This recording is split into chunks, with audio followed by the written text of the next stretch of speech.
For our next topic here in our weekly news roundup, I want to talk about too much internet connectivity. And this was fun. I got the idea for this because we saw a couple cases come out this week. One of those is the Illuminate Education. They had a massive data breach of 5.1 million students. And it's like begging this question, why does this information need to be on the internet? Of course, we had the fun situation with the flock cameras up in Washington.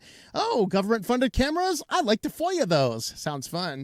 And we also had an interesting case where cyber criminals are hijacking trucks and, basically Jesse James type stuff. Kind of fun fact, though. I went to visit one of the Jesse James memorials on my trip this time. The site of the very first train robbery. Kind of fun. But anyway, before we get into any of those articles, I just want to spend a little bit of time talking about, ways to stay private online and just some basic things. 7 things you should never share on the internet, and not the obvious ones like your address and social security number. I mean, obviously, remember that guy that had that the one anti-theft or like the identity protection type thing, who would post trucks with his social security number going around as part of his advertising. Yeah, until he was taken really bad. Whoops, bad marketing right there. Not sure that company's still around. But the first one they mention is your current or future location. Location data is a huge sale point, particularly, if you're like, hey, we're going on vacation, we're going to be out, it's going to be awesome, you're boasting all this kind of stuff. All those criminals are seeing that kind of stuff going, when were those dates again? I know a house to go to, and so it's very important to be cautious about your location data, whether that's being willingly sharing it on social media or passively sharing it by having location services turned on your phone while you're downloading shady apps that want to do nothing but collect your location data.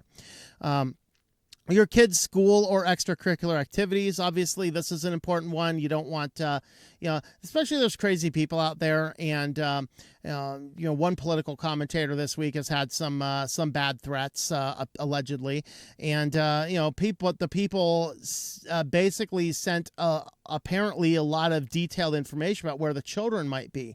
Well, where'd that come from? I don't know, especially since he uses private internet access to keep all his data safe. Apparently not. But it is very serious. You do not want to publish information about your kids' schools or activities or things like that on the internet in this crazy world, because we have unhinged lunatics who would love nothing more than to hurt people that are close to you. Numbers on houses, apartments, or vehicles. Beautiful cat. I see you're at apartment or address 212. Then, of course, I can just, probably using a little bit of AI and Google Earth, I can identify exactly where this house is, especially being it's on Shutterstock, Location data on photos. We did talk about this a couple days ago. A lot of your phones by default will geotag your photos. So I always make sure whenever I'm setting up a new phone, I use Open Camera app. And I always go in there and make sure all geotagging of photos is turned off. Of course, we did talk about that's not enough in this day, because you can post photos and people can do reverse image searches on those and find out where you are even if you do not geotag it. So just be cautious about photos that could share useful information. Work or event badges, obviously if you're doing like event badges after you come back and you're doing a photo dump of all the cool things, that's generally okay to do. But if it's work, an event badge, because that's usually a one-time. If work badges, probably not as much. Photos of documents, those contain your signatures, and then people can hijack your signatures and sign stuff. Do have home title lock?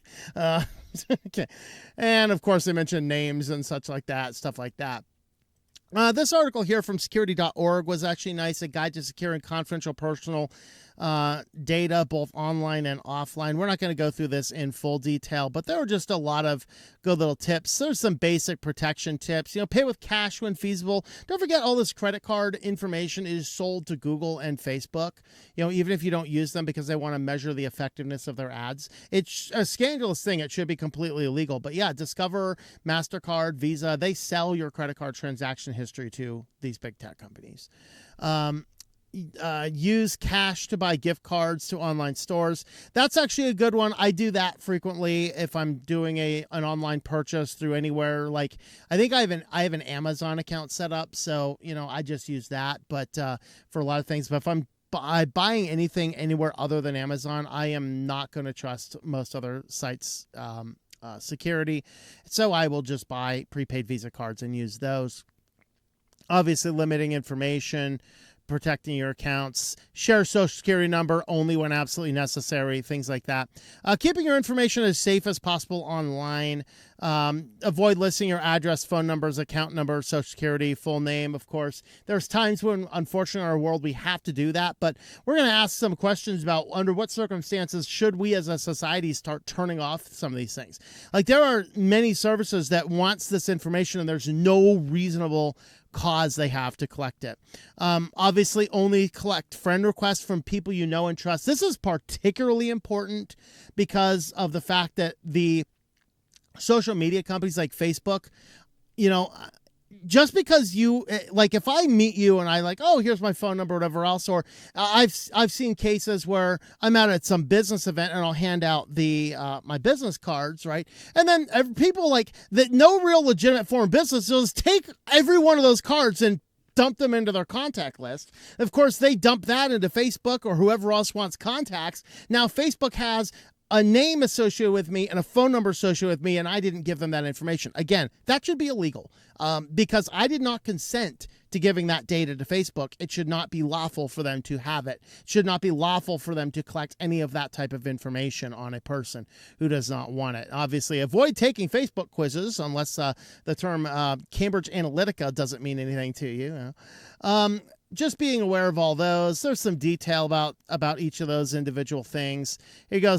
Don't leave cell phones left unattended. Bank statements, of course, we're going to have a story about this soon, which is kind of fun. Bank statements, don't leave those out in the open. Computer passwords on the monitor of the desk. Obviously, a lot of these are really simple things. But the point is, now, here's the challenge. The challenge we have with all of these tips is these are things personally that you can do. The problem is we have a society that is so far removed from the importance of privacy, they think nothing about it. And I had a couple of breach type situations, and then I wanted to talk about some industries that we should protect more data on. Obviously, the first of those is student records. We should be protecting student records. There's no real legitimate reason your student records need to be on the internet. It's not like you have to log in at 3 a.m. to check your kids' grades. Go down to the school, make an appointment, or wait for the parent-teacher conference. We need to go back to a circumstance where the kids would send a report card home with the kid, the teacher sent it home with the kid, the parent needs to sign it, bring it back, make sure they've seen it, whatever else, and that's the type of approach we need to have. There is no legitimate reason we need to have all of this detailed information. We're talking about massive internet databases on some random cloud out there in the world, which has students' birth dates and social security numbers and full parent contacts and details about the parents and all of the psychological things people think about your kids as they're doing whatever and whatever and whatever, and then their grades, and then everything else, and then if it's on this thing, and then these companies here, of course, these third-party companies, which are providing the service to the school district, and they don't really secure them well because their whole thing is making money, and you can make more profit if you skimp on your security. And turns out that Letitia James, together with counterparts from California and Connecticut, secured $5.1 million settlement from Illuminate Education, company which provides software that tracks students' academic progress, faced a data breach exposing personal information, including the records of 1.7 million students in New York. It was a total of 5.1 million students in general. But the real question is, why on God's green earth do we have to have an online internet-connected database of all of this information on students? There is no reason. Now, if the school system would like to have some type of system inside the school that's all closed circuit, off, air gapped from the internet, fine. Whatever. But there's no reason we need to do this because it raises too many security concerns. In fact, years ago, I was working in an ed tech startup. Now, our ed tech startup, we had a division that was high school and we had a division that was college. I worked in the college division, and my only job as a scientist was to work directly with the college professors, showing them our software so that we could attempt to sell them on requiring that for their students. The problem here is that at that time, for whatever reason that was completely unnecessary, I had full access to the entire live student database, as well as every other contractor with the company, which basically, I think when I started working there, I think we were like 45 or 50 people. It was a couple hundred by the time it was ultimately sold. But I could go in at any time with my access. I could go in, I could see a student, I could see their social security number, their student ID, which usually is their social security number. I could see all of their grades. I could see other information about them that was entered into the database, all for the K through 12 kids that I didn't even work with. There was no earthly reason somebody like me had any need for any access of any of that. I didn't even really need the college student ones because all I was doing is interfacing directly with the college professor. I wasn't doing anything with any of that. I think they gave it access under the basis so we could show them how the gradebook system worked. Although I think they did it in a way that exposed the possibility of too much data. Now that was a good, about 10, 15 years ago, 15, that was about 15 or so years ago. And so, obviously it was, hopefully security's improved since then, but I highly doubt it. But there's no reason all that information needs to be on the internet. But that's kind of what happened in this case here. Of course, the flock safety cameras, this is another one that we do not need information on the internet. The absolute comings and goings of every single person throughout the country, cataloged not just by license plates, but also by the characteristics of your vehicle. Like, I'm really thinking about selling a portable magnet pack that you can just kind of throw things that look like bumper stickers on the back of your car. Like, every 3 or 4 days, you change them up to confuse the flock cameras. That sounds like a great idea. And if somebody wants to do it, just cut me in on a small percentage of the profits and I'm good, But that would be a fun thing to do. Just get some magnets put on the back that look like bumper stickers that you can easily take on, put off, move around, completely confuse. Obfuscate the flock camera data. That's all you need to do. But this was a brilliant case here. We've all been trying to fight against them. Of course, Louis Rossmann successfully got them out of Austin. He's been working on a strategy to get them out. Well, this guy in Washington had a different approach. This was hilarious. He's like, oh, there are cameras with public funding. And he did a FOIA request of all of the information they had on a camera through like a 1 hour period of time. And the government comes back like, well, that's a lot of private information. He says, yeah, I'd like to see it. And so they had to go up into the court cases, and the court ultimately ruled, yep, you got to give up all the information. So now all the governments have been taking down their flock cameras and deleting their data because, it's a privacy violation all of a sudden. Well done, sir. Well done. This is another type of thing we do not need on the internet, because even if it's working right and every person with legal, legitimate access has morality and integrity, even when that stuff happens, we run into a case where we hit that case where somebody can see way too much information that they don't have any business seeing. Even though Flock says, well, you can only see stuff on your group. Nah, that's not true. Their website tells you otherwise. Their sales guys tell you something different than their website does. And this actually shows us some facts as well as some of the cases.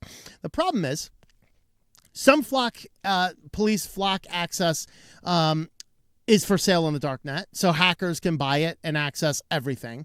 We've had cases of people who are illegitimately using these databases. We've had people abusing the databases to follow, ex-family members and things like that. And these are serious fundamental problems. And this is the type of stuff that does not need to be on the internet. Hackers could get in there. Illegitimate people could get in there. Legitimate people who have low integrity and morality who are accessing it without any real reason could get in there. And that is certainly an issue.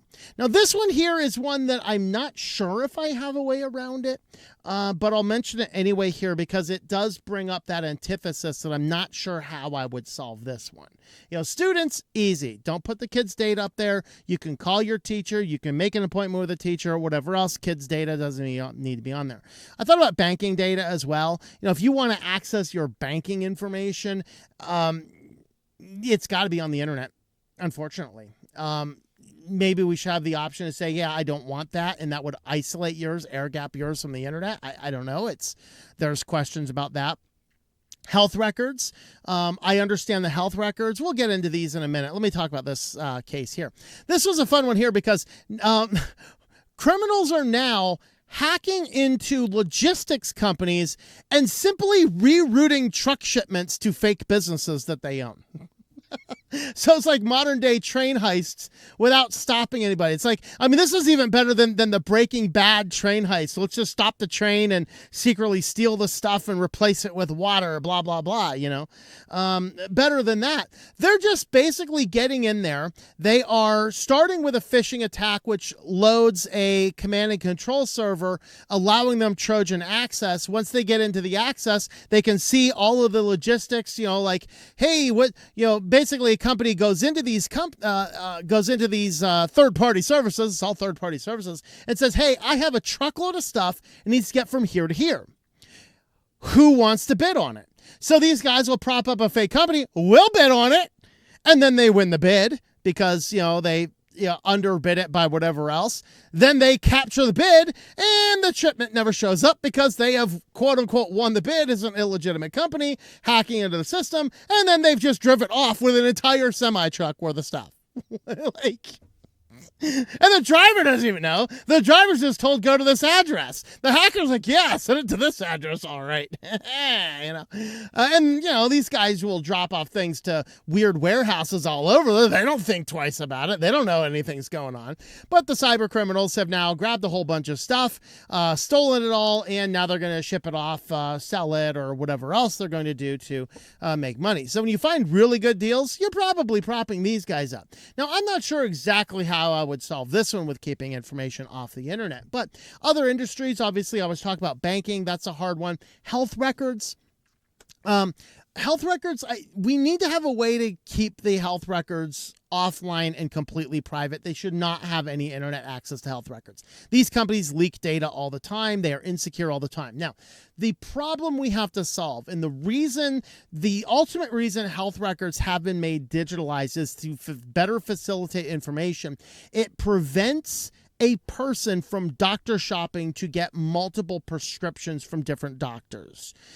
So if on the old method, if I were some pillhead or something, I could go to 5 different doctors in town. And since there's no internet connected records, the 5 different doctors don't know that they're all treating me for an alleged migraine or whatever, and I just take those paper prescriptions and go out to 3 different pharmacies, and now I can get 3 times the prescription medications for either my own consumption or for sale. And that's one of the reasons we digitalize the health records. It's to make sure that people aren't doing that. So we need to solve that problem, but health records should not be on the internet. There is I'm not sure exactly what we can do there, but we got to find some way to keep health records off the internet. We talked about it a couple weeks ago, maybe a month or 2 ago, and that is churches. Churches are now oftentimes being sold these third-party services to manage your newsletters and contact lists, your membership services, blah, blah, blah. All that stuff should be offline. If you're at a church that uses one of these third-party services, get your church off of that crap. Get all that data deleted. Manage that in-house. For Lord's sake, it is not hard to manage a database of your members. You do not need to outsource that to a third party who, by and large, takes that information, sells it to data brokers, and makes a whole lot of money off of it. These are slimy companies that need to go down to the 8th pit of Dante's hell. Yes, 8th pit of Dante's hell doesn't exist, but that's how bad they are, okay? Jeez. Church contact lists, they should not be on the internet. You do not need that type of stuff. Your church does not necessitate putting all of your members' information all on the internet with all their kids and all their kids' birth dates and all these things just so you can send them an automated email. Woo! Happy birthday! Even though the secretary doesn't even know that's happened.